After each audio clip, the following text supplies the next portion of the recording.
شیر عالم حاضر ہو۔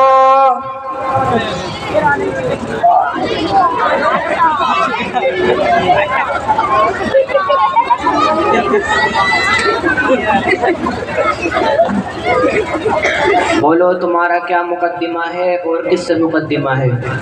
جل صاحب ہمیں تو تم انصاف دلوا دو بس۔ جل صاحب مجھے اپنے بیٹے سے شکایت ہے۔ شیر عالم کے بیٹے کو حاضر کیا جائے۔ شیر عالم کے بیٹے حاضر ہو۔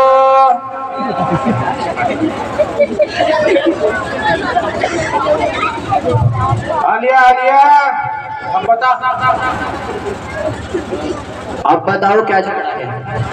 جل صاحب مجھے اس سے شکایت ہے، نہ تو ہمارا خیال رکھے اور نہ خرچے کے لیے پیسے دے وے، اور اکڑ تو اس کے اندر اتنی اور ظلمت اس کے اندر اتنی کہ آج جب حصہ آیا نا جنگل سے، جنگل میں بکری چراوے ادھر اسے کام کے لیے دے رکھا ہم نے، تو آج جب جنگل سے آیا نا تو اس کی ماں اور میں آپس میں کچھ بات کر رہے تھے، تو ہم میں تھوڑی سی لڑے ہو گئے ویسے ہی، تو یہ اتنا جاہل ہے ان نے ڈنڈا اٹھایا اور ہم دونوں بوڑھے بڈھے کو خوب مارا۔ کیوں بھائی سچ ہے یہ؟ تمہارے والدین کو تم سے شکایت ہے کہ تم ان کا کچھ حق ادا نہیں کرتے، کیا یہ سچ ہے؟ جھوٹ بول رہے ہیں، یہ بات چیت نہ کر رہے تھے، بیلم بال ہو رہے تھے، مار رہے تھے ایک دوسرے کو۔ اور ایک بات اور بتاؤ، اس نے مجھے کچھ سکھایا ہے نا، جبکہ اولاد کے ذمہ تو ماں باپ کے بہت سے حقوق ہیں جن کا ادا کرنا اولاد پر بہت ضروری ہے۔ ارے ہمیں نہ پتا کیا حقوق ہے، ان نے کچھ سکھایا نا، بکری چروائی شروع سے اس نے۔ اب بتاؤ کیا کروں میں نے کر دیا، مجھے تمہارے یہاں آ کے معلوم ہو رہا کچھ حقوق ہو۔ جل صاحب اتنا سا تھا جو جب سے پال لیا میں اسے، ایسے ہی نہ پتہ چلا آج تک اس کی کیا کیا حقوق ہے۔ جل صاحب ذرا اسے بتا دو اس کے اوپر میرے کیا کیا حقوق ہے اور اس کا حکم کیا ہے۔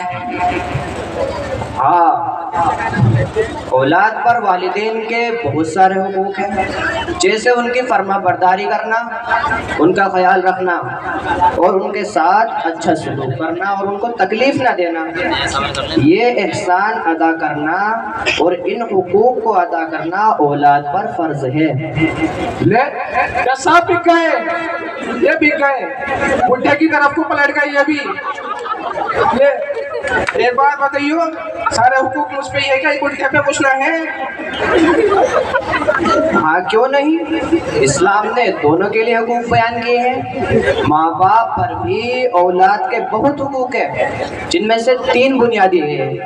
نمبر 1، اولاد کے لیے نیک ماں کا انتخاب کیا جائے۔ نمبر 2، اولاد کو صحیح تعلیم و تربیت دی جائے۔ اور نمبر 3، جب نکاح کی عمر ہو جائے تو نیک عورت سے اس کا نکاح کر دیا جائے۔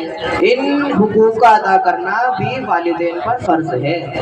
اب پھنسائے بڈھا، اب آیا پکڑ میں، اس سے پوچھو ان نے میرا کون سا حق ادا کرا۔ تم نے کیا نیک عورت کا انتخاب کیا جائے، بڑھیا لایا چھٹی بھی ایک دم، بہت دماغ خراب کرے ہو میرا۔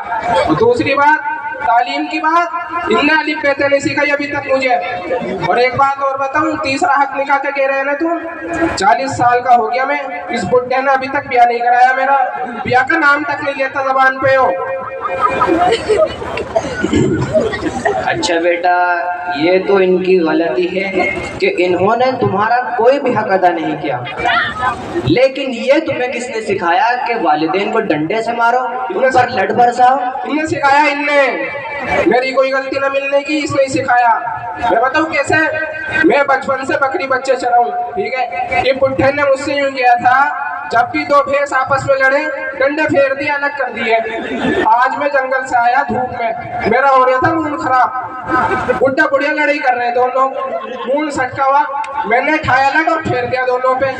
اس بڈھے نے سکھایا مجھے جب بھی دونوں لڑے دونوں میں لٹ بجا دے، دونوں الگ ہو جائیں گے۔ میری کوئی غلطی ہو تو بتاؤ، ان نے یہ سکھایا، میں نے یہی کر دیا۔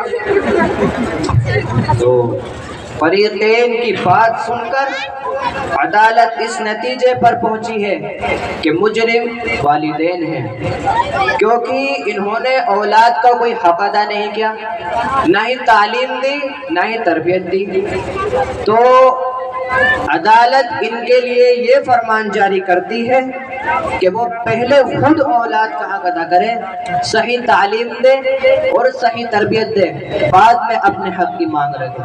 آپ جا سکتے ہیں۔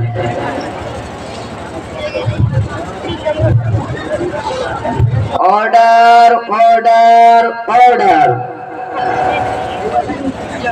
مقدمہ ختم ہوا۔